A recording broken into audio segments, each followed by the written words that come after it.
Who are we to trust? Who can we reach out to for help now? Jade Lara lives in Tuba City now, but last January she was in Santan Valley, 5 months pregnant, staying at a group home called Healing Touch Behavioral Health. That didn't last long. I was noticing the gentlemen upstairs, the guys that were staying upstairs, were still drinking. They were able to go and leave, and they would come back, and then we could hear them clearly getting intoxicated upstairs. Jade says the situation became dangerous overnight when an intoxicated man would not leave women in the house alone. I'm trying to go to sleep. 5 o'clock in the morning, this guy comes back into our room without a shirt and asks me if he can crawl in bed with me. Off camera, the manager says alcohol and drugs are strictly prohibited. It is a co-ed facility licensed in Arizona with 24/7 supervision. He denies Jade's claims, and she tells me she did not report allegations to authorities. Meanwhile, the FBI is currently investigating a widespread scheme of healthcare fraud involving behavioral group homes and sober living homes, licensed and unlicensed across Arizona. They say organizers target Native Americans and offer services for substance abuse or mental health issues. But indigenous patients are offered alcohol and even drugs, but services are rarely provided. Organizers get paid by government funding through the Arizona Healthcare Cost Containment System, or ACCESS, capitalizing on the patient's Medicaid benefits. He said that he'll just be really stable, but it's actually not. Through our investigation, we received a tip about NG Sober Living, which the Department of Health confirms is not licensed.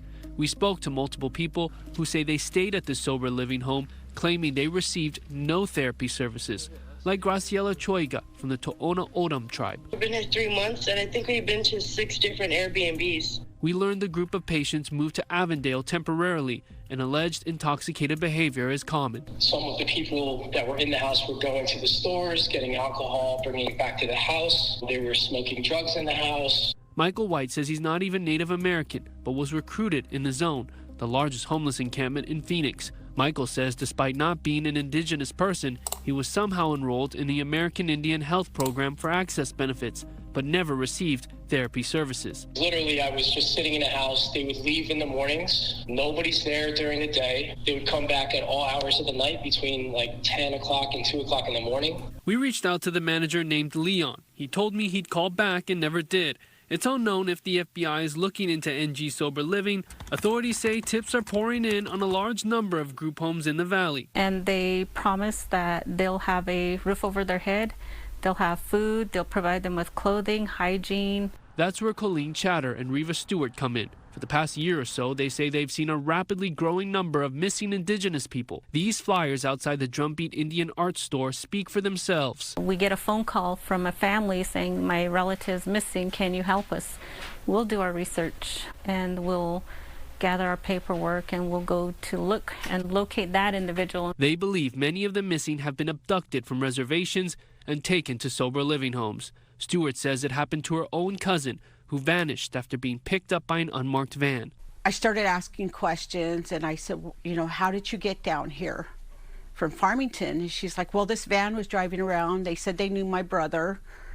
So I trusted them and they said, you know, we know your brother, but we're going to take you to Phoenix for a day, a day trip, and you're going to go home. We'll take you home the next day. Her cousin arrived at a group home, told to sign up for access benefits, but when she refused, she was kicked out, left to wander the streets. Stewart would eventually get her home.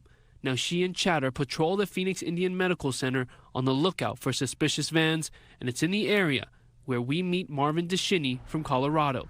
He says he took a visit to Shiprock, New Mexico before being approached by recruiters who brought him to a home in Phoenix. Marvin claims he's lived in 70 homes and finally escaped. And then the only way I get out is just jump the fence and just run.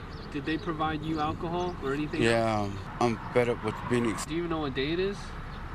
I try to hitchhike back to Flagstaff. Stewart has been raising money to get food and bus passes for lost Native Americans trying to get home. It's disgusting. It really is. I feel like as a Native American mother, grandmother, sister, our people are being taken advantage of in such a huge way that it's not just targeting our Navajo Nation, it's targeting all the 22 tribes around Arizona. We're burnt out. It just feels like we're not getting the awareness out there. We feel like we're not being heard. The Native American you saw just now eventually got home to Cortez, Colorado with the help of Stewart and Chatter. Now, if you'd like more information on to help advocates get lost Native people home, we have more information on fox10phoenix.com where you can find this developing story. There's so many issues here. It's almost kidnapping.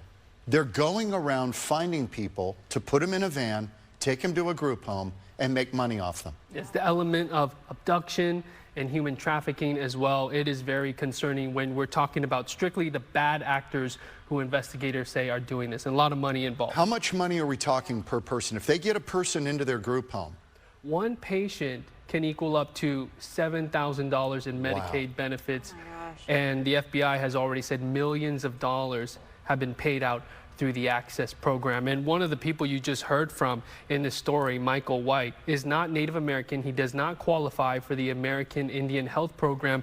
And Access acknowledges that individuals who are not qualified, not eligible, not Native American, are being enrolled in this program, hence the money's coming out. So there is this lack of regulation here, clearly. They acknowledge that it's happening, and you say in your piece, the FBI, they're investigating, they're looking into this, but what else can be done?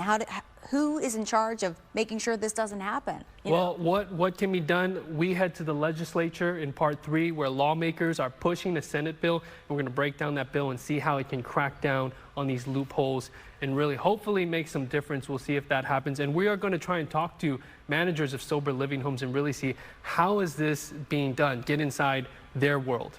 Yeah. Wow. Some criminality there, Justin. Yeah. Thank you. Justin, thank you.